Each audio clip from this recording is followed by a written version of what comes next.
Over the past 75 years, more than 10,000 chemicals have entered our food supply, but the EU allows just 300 additives. At Thrive Market, we prioritize quality, banning over 1,000 ingredients found in conventional grocery stores. Our Healthy Swap scanner helps you find better versions of your pantry essentials without the junk, dyes, or fillers, and everything is delivered right to your doorstep. So shop at a grocery store that actually cares about your health at thrivemarket.com/getstarted for 30% off your first order and a free $60 gift. Are you ready to change your life, but don't know how to start? Is your stress and worries keeping you awake at night? Have you been battling grief, anxiety, or depression all alone? Have you lost touch with your own sense of being or spirituality? Soul Free Therapies offers professional and affordable live video streaming counseling and coaching services from the comfort of your own home. Sessions offered in English, Spanish, and Portuguese. Go to our website at www.soul-free.com and book your first session today. Hey you, podcast listener. This is your last chance. After this, there is no turning back. Take the blue pill. You wake up in your bed and go back to listening to mundane podcasts that won't challenge your religious beliefs and your so-called truths about reality, the universe, and consciousness. Take the red pill. Subscribe to the Event Horizon podcast, hosted by Mark Anthony Peterson, and he will show you how deep the rabbit hole goes. Event Horizon takes a walk into the paranormal with a splash of conspiracy. It's the podcast that would be born if David Icke and the X-Files had a baby. Subscribe to the Event Horizon podcast by Mark Anthony Peterson on Spreaker, iTunes, Spotify, iHeartRadio, Castbox, Stitcher, or any of your other favorite podcast platforms. Remember, all we are offering is the truth, nothing more.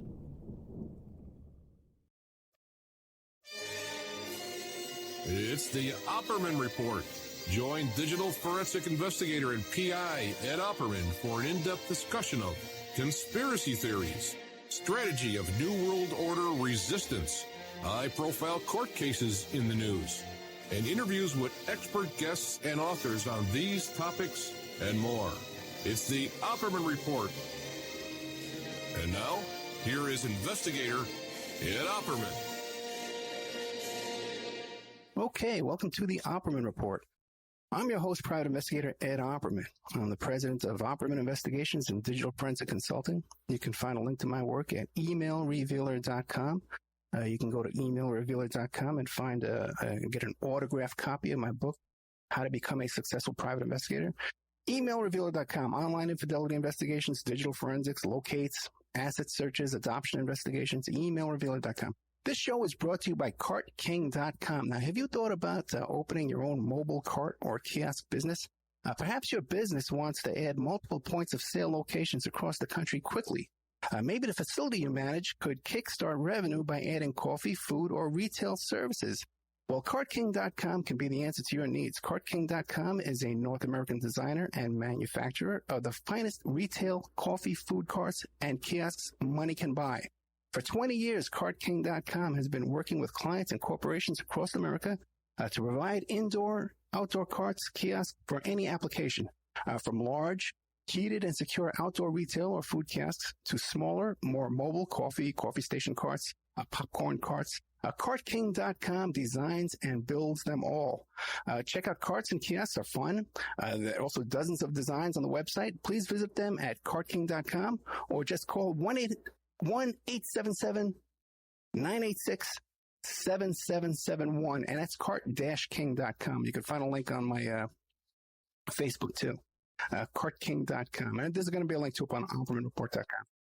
Okay, here we go. We got a great guest for you today. Jeffrey Rinek, former FBI agent, worked on a ton of cases.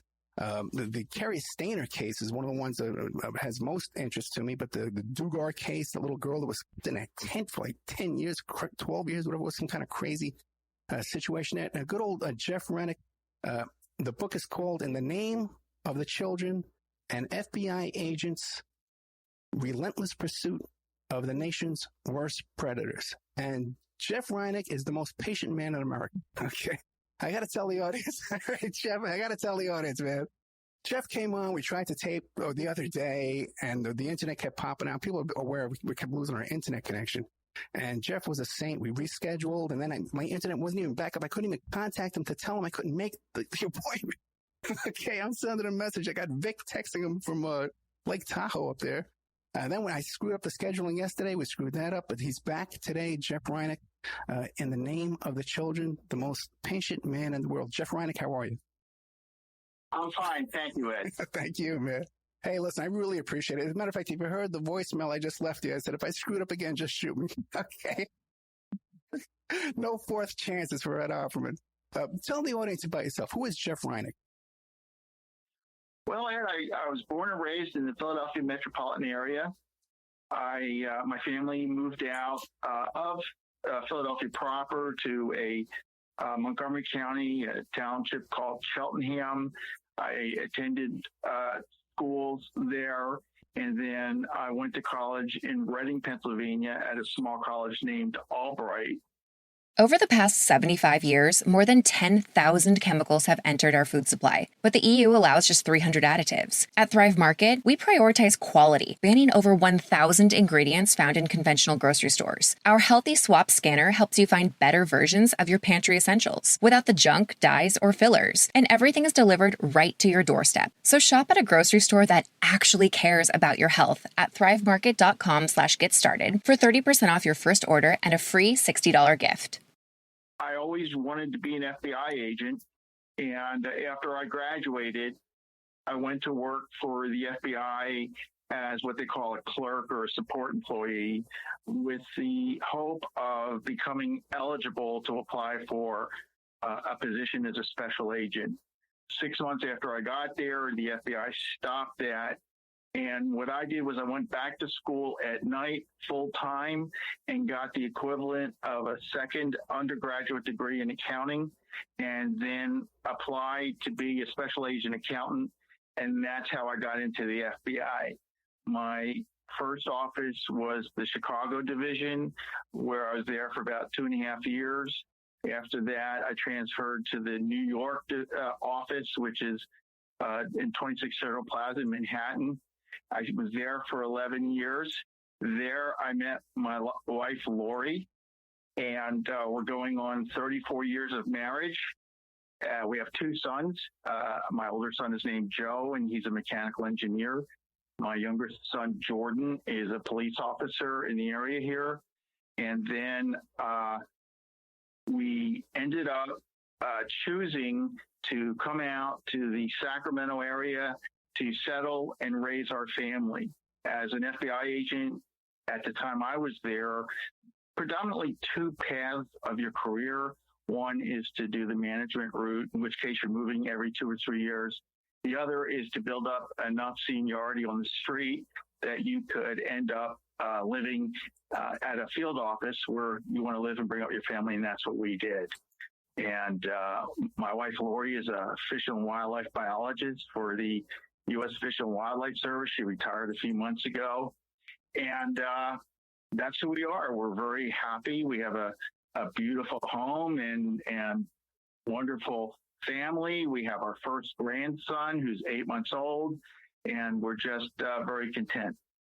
I saw in some of these notes and the press material sent over that you were considered like an anti-management kind of guy, like it was hard to manage it. What am I getting wrong there?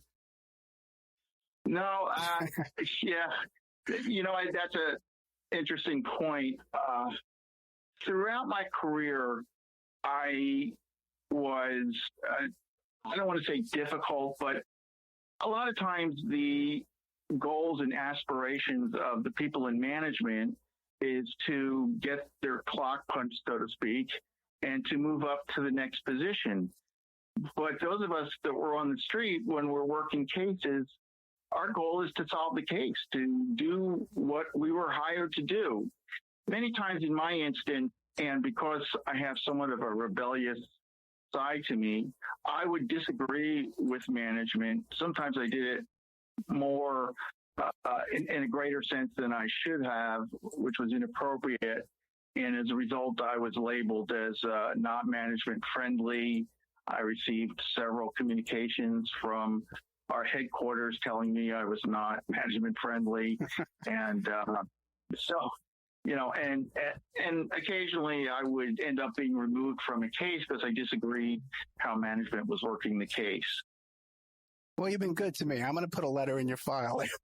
Okay, tell you how patient you've been with me. But you said that even though... I'm going to tell you a funny story. Okay. I was, in 1993, I was the case agent here in Sacramento for the case that's known as Unabomb. Right. And we had, 1993, we had 2 bombs go off, one in Tiburon, California, another one in New Haven, Connecticut.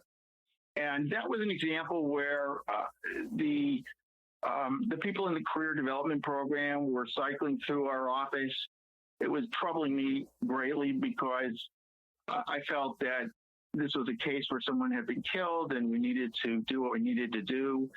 And so, I had disagreements with management. The reason I'm telling you this is because when the whole thing was over, I got, during the case, I got one of these letters. I called a letter of censure, telling me that I was pretty much an asshole and not management friendly. And then after the case, I got a letter of commendation that was handed to me by the director, telling me what a great job I did. So, in the tradition of old street agents, I took the letter of the censure and the letter of commendation, and I framed them side by side and kept that by my desk in the office. Well, how did you want to handle that case differently? Well, that's a long story. I don't know if we have enough time to go into it, Okay. But I will say that eventually I'd like to give acknowledgement to Max Knoll and Jim Freeman and Terry Turchi, who were the primary 3 agents who worked that case out of San Francisco. They need to be commended on the fact that, they did do what was necessary. And if you read the accounts, you'll see that the FBI did some things that were not normal for the FBI, such as publishing Ted Kaczynski's manifesto, things like that. The way I get in trouble with management is because I want to rush out and do stuff, and I don't want to stop until we're done. And a lot of times, this doesn't jive with making plans and making arrangements and doing that. I like to act when the lead is high and not lose it. And just due to the various disagreements, that's the way it went.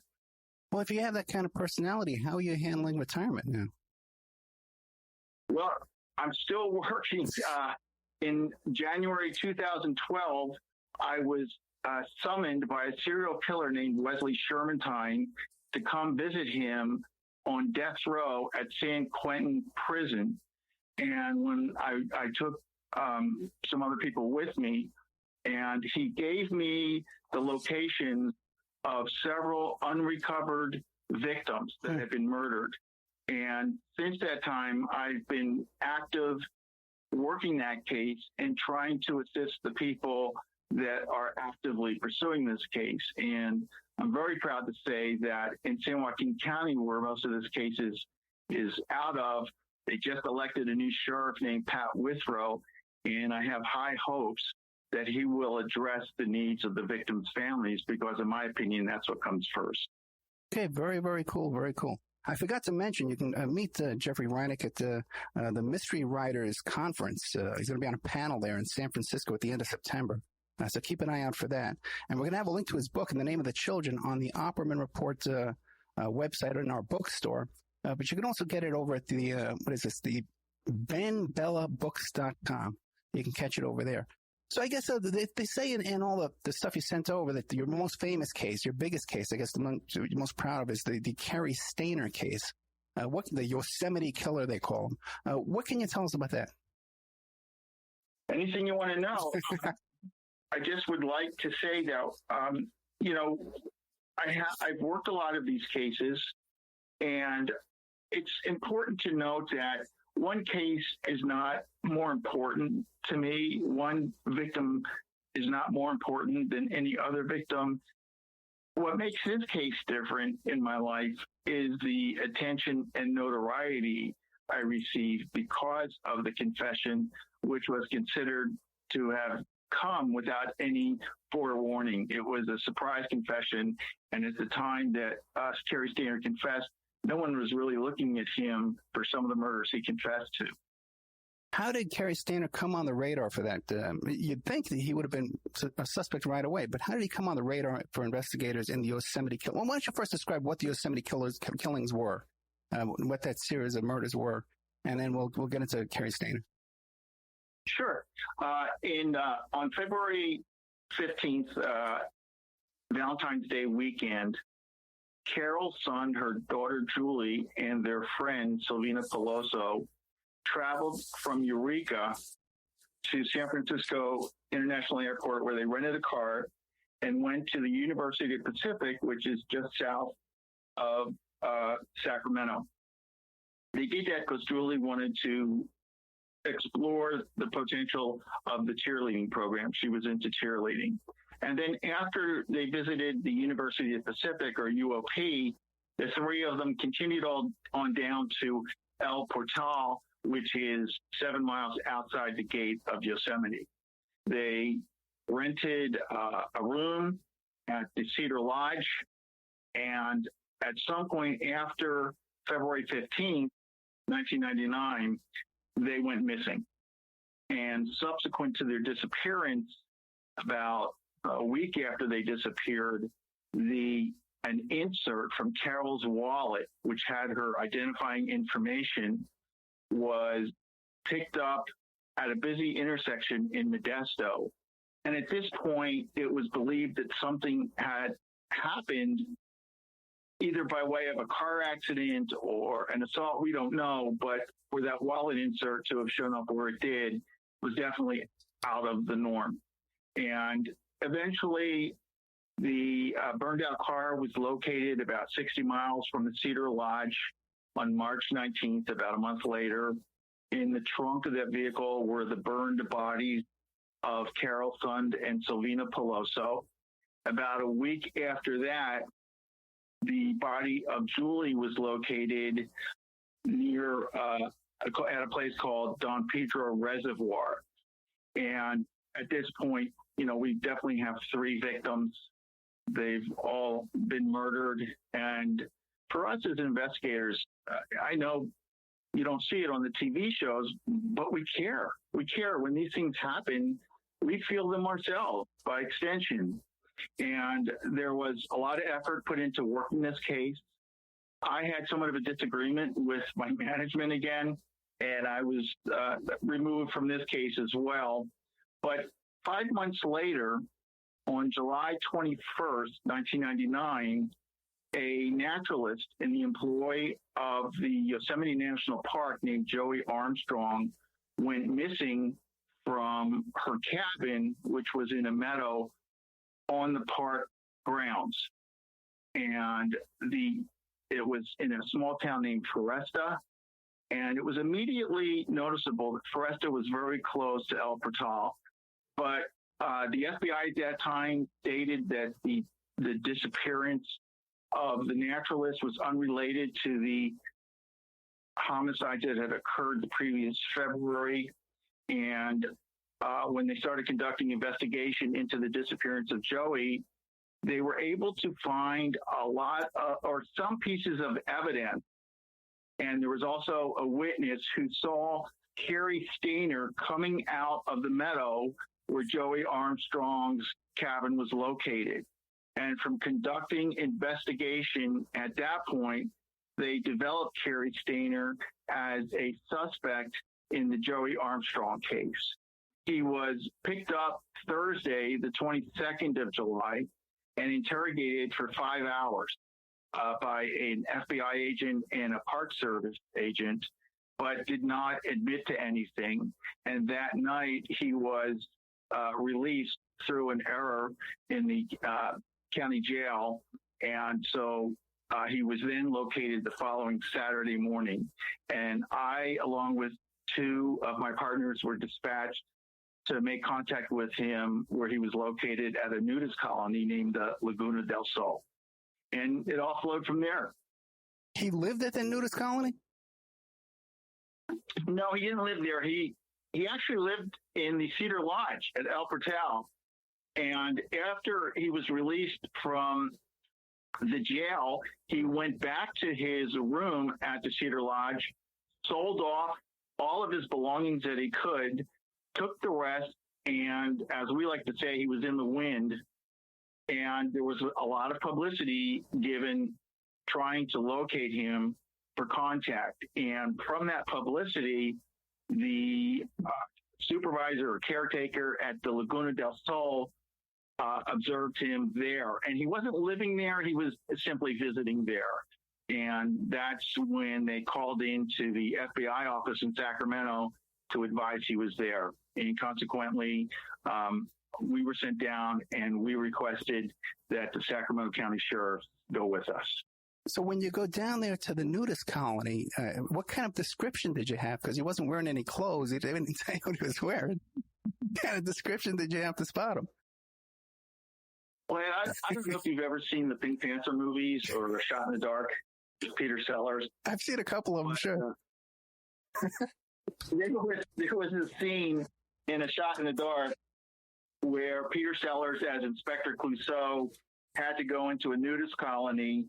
And what was really funny is that even though he was a police officer, he was forced to go in nude, and he was carrying a guitar around to hide himself. And it was just, it was funny. It was really funny. The movie, it was one of the funnier scenes in the movie. So naturally, as we were driving down to Laguna del Sol, we were wondering if we were going to be allowed in. We were actually bantering about it on the radio, saying, well, if they don't let us in with our clothes on, do we still wear our guns around our waist? And trying to paint that picture is beyond my ability. But when we did get down to Laguna del Sol and the manager was waiting for us, he did comment pretty strongly that Cary Stayner was in the restaurant on the premises having breakfast and that he was fully clothed, which he caused us to believe the fact that he was clothed was an issue. Oh, really? The manager was upset because he was wearing clothes? Apparently, I don't know if you could say it was upset or whether he had a higher level of attention because of it. He had seen the advertisements or the news stories. He knew Cary Stayner was there, and he, like many people, when they get that center of attention, he was quite animated. And he also made it clear to us that Cary wearing clothes in the restaurant was not what he would consider to be a normal thing. That's fascinating. I guess they have one of those signs, the opposite, right? No shirt, no shoes, no service, the other way around. Okay, we're with well done. I wonder if they even sell those signs. Anyway, we're with Jeffrey Rinek, okay? In the Name of the Children is the book, an FBI agent's relentless pursuit of the nation's worst predators. We'll be right.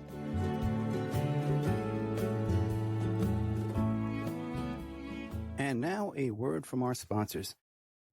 Have you ever thought about opening your own mobile cart or kiosk business? Maybe the facility you manage could establish new revenue by adding coffee, food, or retail services. Cart King International can be the answer to your needs. Cart King is a North American designer and manufacturer of the finest mobile coffee, food, and retail carts and kiosks. Cart King has been working with clients and corporations across North America for 20 years, providing innovative designs, custom manufacturing, and timely delivery. Carts and kiosks are fun, and so are the dozens of designs on our website. Please visit us today at www.cart-king.com or just call us at 1-877-986-7771 and get your sales rolling. Hey, you, podcast listener, this is your last chance. After this, there is no turning back. Take the blue pill. You wake up in your bed and go back to listening to mundane podcasts that won't challenge your religious beliefs and your so-called truths about reality, the universe, and consciousness. Take the red pill. Subscribe to the Event Horizon podcast, hosted by Mark Anthony Peterson, and he will show you how deep the rabbit hole goes. Event Horizon takes a walk into the paranormal with a splash of conspiracy. It's the podcast that would be born if David Icke and the X-Files had a baby. Subscribe to the Event Horizon podcast by Mark Anthony Peterson on Spreaker, iTunes, Spotify, iHeartRadio, CastBox, Stitcher, or any of your other favorite podcast platforms. Remember, all we are offering is the truth, nothing more. It's the Opperman Report. And now, here is investigator Ed Opperman. Okay, welcome back to the Opperman Report. I'm your host, Private Investigator Ed Opperman. We're here today with former FBI agent Jeffrey Rinek, in the name of the children and FBI agents' relentless pursuit of the nation's worst predators. He's telling us about Cary Stayner, the Yosemite killer who was the brother of Steven Stayner. I Know My Name is Steven from that movie back in the 80s. So what did you know about Cary when you picked him up there? Did you know about his history with his brother and all that? I knew about his brother, Steven. I knew that Steven had been abducted in 1973 by two offenders. One of them was named Kenneth Parnell. He had been held for 7 years, and the offenders went out and abducted another 7-year-old boy when Steven was no longer desirable to them. A couple weeks after the second boy was abducted, Steven took him and walked out to a close by sheriff's station. And when they asked him what his name was, he said, "I know my first name is Steven." And Cary Stayner is the older brother of Steven. That's pretty much all I knew. I had been attending a conference in Sacramento, and when I stopped by the office on my way home, I heard them talking about Cary Stayner and mentioning who his brother was, and that's pretty much all I knew. Did you know about Cary's previous brushes with the law? No, I knew absolutely nothing about him. I had not been involved in the investigation concerning Joey Armstrong, and I also had not been involved in the investigation concerning Carol, Julie, and Sylvina for several months. So when we were sent down to the Laguna del Sol to pick him up, we were advised that he was a witness or a past boyfriend who was running in fear, and that we were just supposed to make contact with him. Okay, that's interesting. So but your role in this operation was to go down there and question him, to be his interrogator? No, actually, myself, John Bowles, and Ken Hittmeyer, we went down there simply to make contact with him and to follow through with direction that we were getting from the command post that was addressing the murder of Joey Armstrong. We were not told to conduct any interviews or anything other than to attempt to get his permission to be interviewed, to see if he would be willing to come back to our office in Sacramento to be interviewed. And also, they wanted to secure his vehicle so that they could get a search warrant for it. So even though he was released on an error, you still needed his permission to bring him back for questioning? Well, yeah, in our country, Ed, you're innocent until proven guilty. And especially in this instance, we had no reason to suspect him to have any kind of criminal intent. All we were told was that he was a witness. So absolutely, this was not an arrest. This was not a detention.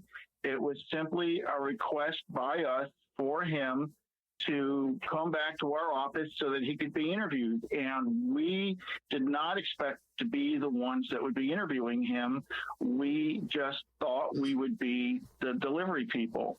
And when we asked his permission to come back with us, he agreed. And I told him that when he was done, I would bring him back down to the Laguna del Sol when he was finished up at the FBI office. And once again, you said he was released on an error. What charges was he being held on originally that he was released on? When he was picked up on Thursday, I believe, but I don't know 100% certainty, that he was picked up for being in possession of marijuana. Okay. All right. So then, then what happens next? You're driving back. Is he talking to you while you're driving back? And what happens next? Yeah, well, I, at the time, was driving a 2-door vehicle.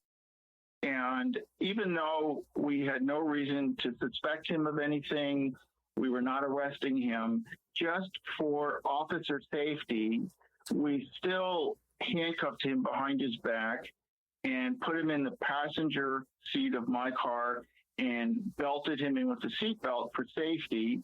And John Bowles was following behind in his car, and we were taking him back to the Sacramento office of the FBI so that he could be interviewed. And when we had his permission and we were in the car, we finally got permission to head up to Sacramento. I was totally lost where we were. It was Cary Stayner gave me directions on how to get out of there. And the drive, it was Route 99, our drive north on Route 99 to the office should have been a 45-minute drive, but because of construction and lane closures, the drive lasted for about 90 minutes. And during that time, I had asked Caarey previously if I could ask him about his experience with his brother's abduction, and he said that was okay. So while we were in the car driving, I told him a little bit about myself and the kind of cases I worked. I told him that I worked cases similar to his brother's case. I asked him if there was anything that law enforcement could do to have been better for his family's needs, for his needs. And, he was somewhat emotional, Ed, because he commented that the people who took Stephen and held him for 7 years, they themselves were sentenced to prison for 7 years, which he believed was really unfair. In addition to that, Stephen had been gone for 7 years, and when he came back, the country just assumed that the family would live happily ever after. But that was not the case, because the Stephen that came back was different than the Stephen that had left. He had been exposed to, alcohol, to drugs, to just all kinds of things that were not really acceptable in the family circles. And in addition to that, according to Caarey, Stephen was living a reckless life. And eventually, I think about 7 years after he got back, he was killed in a traffic accident where it was believed that he had contributed to the occurrence of the accident. And once again, Caarey was upset emotionally because the driver of the other vehicle had fled the scene, a hit and run, where his brother was killed, fled to Mexico. They extradited him back to the United States, but when he came back, they charged him with a misdemeanor and let him go. So there was a lot of emotion in him. I explained to him that I had resources, that if they could help his family, we could make arrangements to make them available, counseling, things like that, that could help his mom, his dad, and him and his sisters. He was grateful for that. And then most of the rest of the time, we were just two guys in a car driving, stuck together on a Saturday, a beautiful Saturday, and we were just making the most of it. I was telling him that my wife likes to go camping all the time because of her fish and wildlife background, and for me, I don't like to go anywhere without air conditioning, a bed, and a TV. So we laughed about that. During the ride back, he also, for me, was strikingly similar to a character I had seen in the movies when I was in college. The movie was called Billy Jack, and it was a story of a Native American who had gone to Vietnam, been in special forces, received all kinds of martial arts training. And when he came back from the war, he came back to his town in the Southwest, which was corrupt, with businessmen doing their thing. And this was maybe one of the first movies where martial arts was one of the themes in the movie, and Billy Jack was using his prowess with martial arts to defend and deal with the corruption that was affecting the school of his girlfriend and the people he cared about. And he was an extremely handsome guy. He always wore this remarkable black hat with a black T-shirt and jeans. And I asked him, did you ever see Billy Jack? And he said no. And he was so strikingly similar to Billy Jack that I asked him several times on the ride, and he kept saying no. And as we were pulling into the office lot, the parking lot, which is an impound and it's secured, so it's got a locking gate. As we were pulling in through the gate, he looked at me and he recited verbatim one of the premier lines of dialogue from that movie. And, you know, I looked at him, he looked at me, and we both started laughing. So apparently, you know, he had decided that I had passed whatever, you know, thing he had set out for me, and he shared it. And we also talked about the cases that I worked and the toll these cases take on me, not to mention the families, the other investigators. But we just were two guys in a car having a pleasant conversation and, you know, just going to the office. One of the things that I tried to stress to him was it was my experience with victim families that, you know, for me, the idea of the term closure doesn't mean that everything goes away and you're fine. I liken it to a scar over a bad wound. And that scar is always there as a reminder. Sometimes the scar bothers you worse than other times. But that, in my opinion, closure was the ability to get through the traumatic event and pick up your life to whatever degree you can and move on. And so we talked about that concept of closure. Hey, do you remember what the line was from Billy Jack that he said?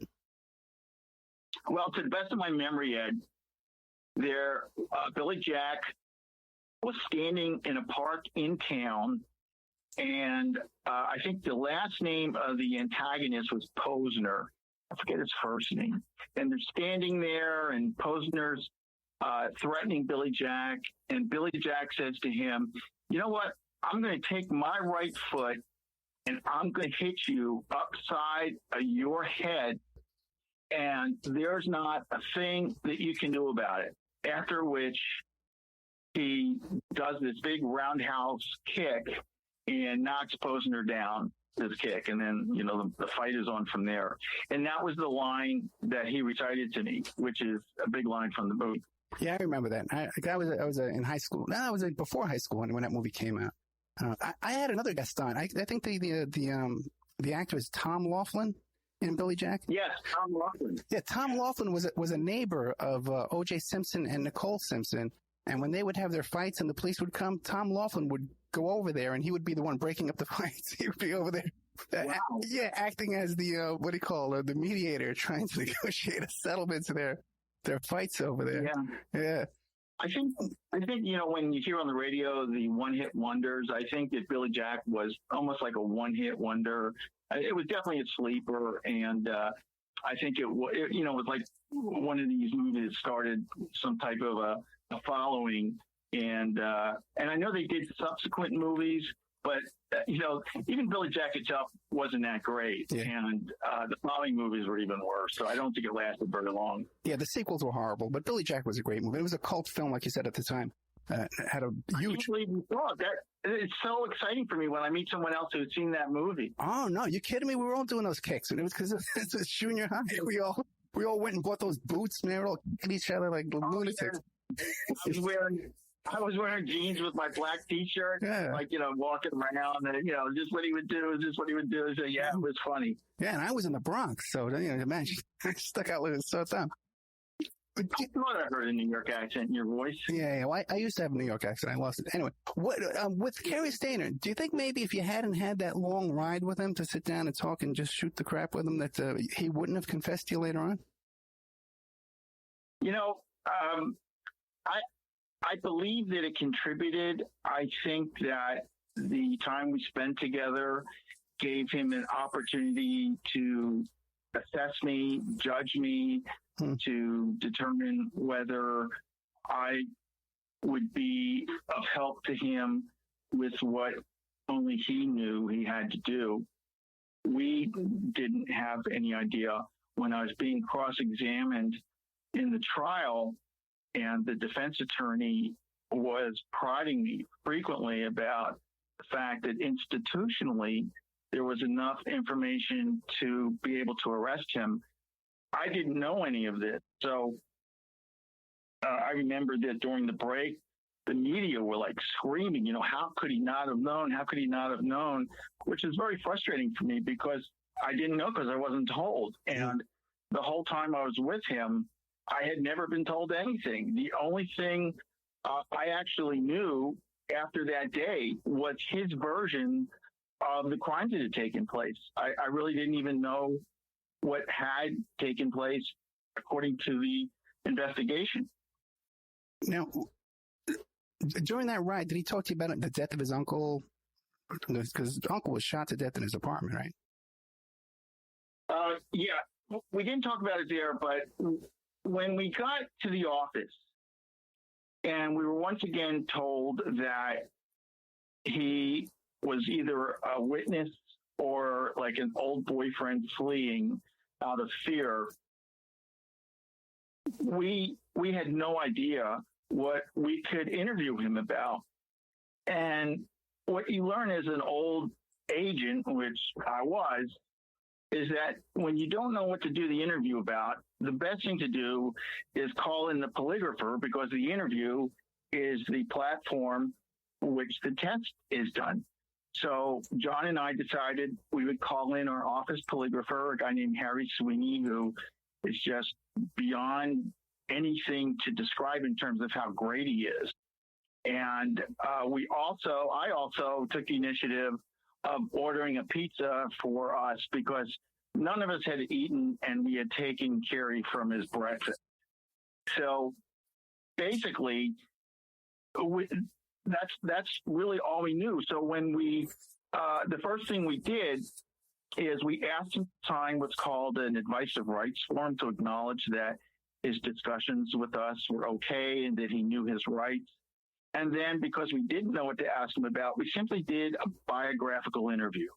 And it was during that interview that he told us about his uncle being murdered and that the Merced County Sheriff's Department was investigating it. And because cold cases is one of the things we did, I told him, maybe we could look into that. But I never, ever suggested to him the idea that he was the one who killed his uncle, because it doesn't take a brain surgeon to realize if you start accusing him of murder, he's not going to want to talk to you anymore. Do you suspect he murdered his uncle? Well, I don't know if what I know is accurate, but what I thought I knew at the time was that his uncle was killed by shotgun and that Caarey was the last one to have seen him.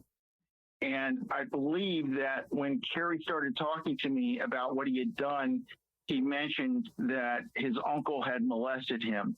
I believed it to be that uncle that was murdered. So, you have that suspicion, but at a time like that, that's not what we were there about.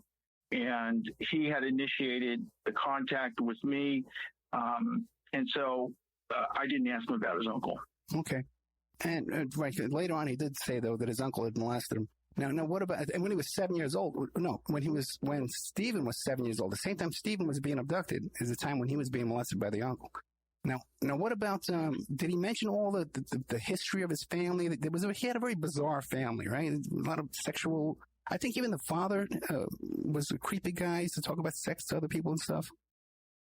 No, I think I should say that after we did the biographical interview and had asked for the polygrapher to come in and the pizza to come in, they both arrived at the same time. And my partner, John Bowles, came in to where we were.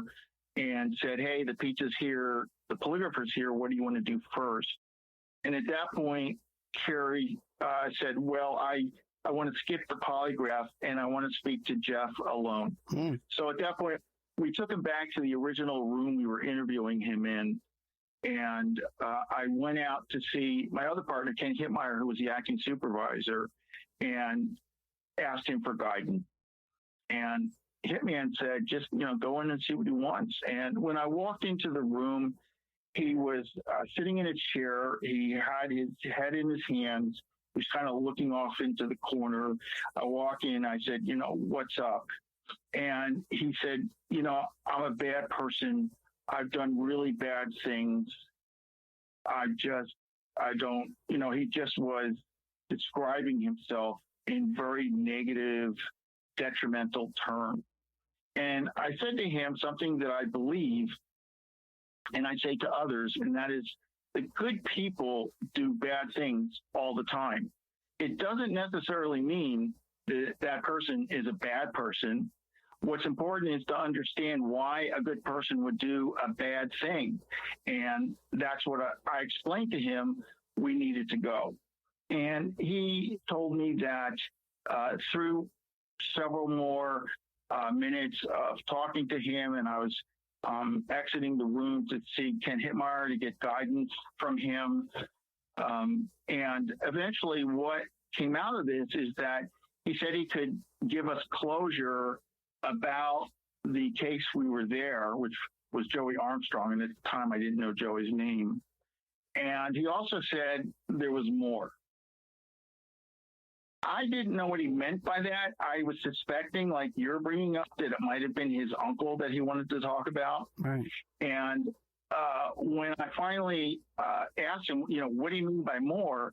He kept saying, more. And just out of desperation, trying to think of something, I asked him, do you mean the 3 women in Yosemite? And he didn't verbally acknowledge, but he kind of nodded his head, and that's what he said. At that time, Ed, that was a little hard for us to accept because the FBI had announced in the media that 2 other suspects were in custody although they were in custody for other charges, that they were the ones responsible for the murders in Yosemite. And I said to him, there have been plenty of contenders for the throne, but there's nothing here to prove that you're the one. But I went out and I advised Hitman what he was saying, and Hitman sent me back in one more time just to try and clarify everything. And when I went back in, Cary said before he does anything, he wanted to see pictures of little girls, which he knew we would have in our evidence because of the crimes we worked, which was child pornography and the resulting assault. I asked him if he meant child pornography, but he would not say the word. So I told him that I did not have the authority to grant that to him. And I told Ken, what he was saying, that he wanted to confess to Joey Armstrong, son Peloso, but he wanted to do it in exchange for seeing child pornography. So what Hitman decided was that we would move the interview up to the polygraph room. And at the time, the FBI wasn't real happy about doing recorded interviews.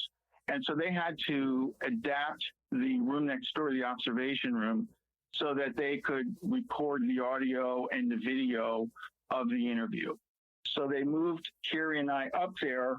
Shortly after we got there, John came up with the pizza, and I asked John to stay because we're friends. I feel that I work better when I'm with other people. Contrary to what you see in the movies and the TV shows, you don't automatically know what you're doing. You don't have a sense of calmness. You don't want to mess anything up. You don't want to say the wrong thing. And I always think that, and especially with John Bowles, he's really, really bright, that including John in the interview would be a good thing. And so he stayed, and the rest of the interview, which was 6 hours long, we did together. I'm sure that you've never had a subject or a suspect ask for child pornography before. That's correct. So now, were you able to keep a poker face, or did you? Because I don't know if I could do that. I mean, I think it would be suddenly so disgusted and lose all respect for this guy that I was just kind of getting along with, even if he did kill his uncle or whatever, I would just lose all respect for him. Were you able to keep a poker face about that? Well, I wouldn't say it's a poker face, Ed, because from working so many of these cases, I had come to the personal belief that many of these offenders, if not most of these offenders, have themselves experienced some type of victimization in their early years. I also believe that there's a Dr. Robert Hare who wrote a book called Without Conscience, which is dedicated to explaining the idea that some people do not have the capacity to feel emotion. In an instance like that, those people are the ones that can pass polygraphs when they're guilty, things like that. Cary Stayner did not strike me that way. And so I just believed that there was something in his background that we needed to talk about. One of the things he had said to me when we were in the room was that at 12 years of age, he had been molested by his uncle. And he also said that throughout his life, he had never been able to be functional with a woman. And this was something that bothered him greatly. So when he talked about wanting to see child pornography, I believe that it was probably resulting from what happened to him when he was molested. And there was something else too in the notes about that when he was a child, he would fantasize about murdering and raping women? Yes, he would say that sometimes he could envision world peace, and other times he felt like he could kill everyone in the world.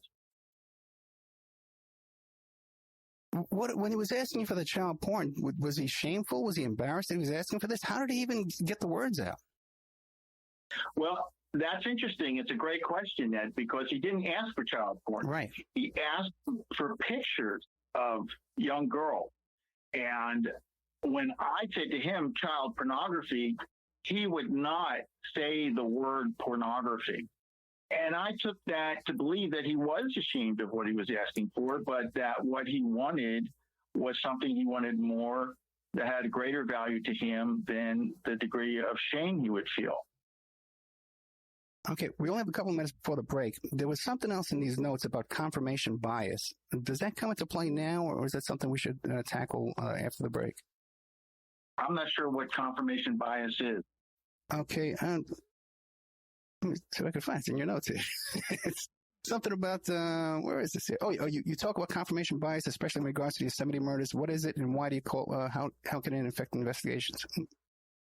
You're not aware of that question? Oh, okay. Yeah. I think what you're referring to is when investigators have a preconceived idea of things about the case. And a lot of times that will cause people to look to confirm information they think they have, and not go further to try and work against that information to see if it is in fact confirmable. And in this case, when you talk about confirmation bias, I think that would apply to the other two suspects, Dykes and Larwick. Yeah, what about because besides there was two other suspects in custody, but there was a whole group of people that were suspects, right? And what happened to them? Did Caarey ever implicate them, or totally they're off the hook? In our time together and in his confession, he said he did not know them at all. And he never indicated any knowledge of even associating with them or who they were, where they'd been. The reason that they were being looked at is because Eugene Dykes, whose nickname was Rufus, he was given a polygraph in prison, which we all got to observe. And he failed that polygraph. And the polygraph examiner, it wasn't Harry, I forget, it was a California Department of Justice examiner, a good guy. And his responses were such that, well, if I had done this, or this is how it would have gone down, it was something that would be very easy to mistake for a confession. And at the time, we all believed it might be a confession. And this is why the intense investigation on Dykes and Larwick, and they were associated with a group of people that their way of making money was going around and doing identity fraud. They would intercept mail from the state, for instance, with driver's licenses. They would open them up, get the information, the copies, whatever. Then they would reseal the letter and put it back in the box so the person who had it wouldn't know that it had been compromised. The same thing with credit card. And so they caused the suspicion that the victims might have become victims because they wanted to do financial fraud. And you were able to find something that disproved that they were involved in this? Well, no, actually, at the time that Cary Stayner confessed, they were still the main focus of the task force and of the FBI office. And it wasn't until Cary Stayner confessed and that we recovered the evidence that he was talking about in his confession that it was pretty clear that he was not, that he was the one. And I think it's important to note that I was asked several times afterward if Stayner would have committed these crimes in the presence of Dykes and Larwick, or if they had been together or had an association. And my answer then is my answer today. I don't believe, and I've never seen an instance where an offender who is sexually dysfunctional will do a sexual offense in the presence of other men. Just imagine, because it's depicted in movies and on TV, that when a man is unable to perform his sexual duties, it's humiliating, it's embarrassing. Many times they're looked down upon because of it. You're not going to find a guy going out and committing offenses like this in the presence of men who probably have too much testosterone. And Cary Stayner said in his interview that he did not know these two guys, had never met them, seen them, or was aware of them other than what he saw on the news. And I believe that. Okay, we're with Jeffrey Rinek, former FBI agent. The book is called In the Name of the Children, an FBI agent's relentless pursuit of the nation's worst predators. He'll be on a panel, the Mystery Writers panel in San Francisco at the end of September. You can get a copy of this book at the Opperman Report bookstore and also on Amazon.com. And his publisher, you can get it over there too, real quick, find it. Ben Bella Books. And we'll be right back with more of Jeffrey Rinek right after these minutes.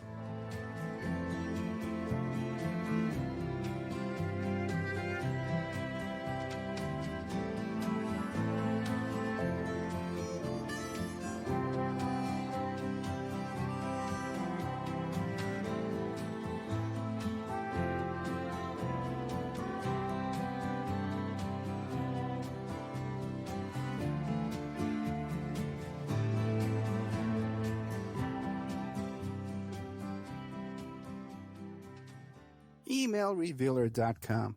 People ask me all the time, hey, Ed, are you still a private investigator? I sure am. Go to emailrevealer.com. We handle adoption investigations, infidelity investigations, where you give us your spouse's email address. We trace it back to online dating websites, catch them cheating online. Email tracing, locate or identify somebody from as little as an anonymous email address. Someone owe you money? Back child support? We can find that deadbeat. Locate his hidden assets. Locate his hidden bank accounts. Find his current place of employment, and even assist you in obtaining a judgment and recover that judgment for you.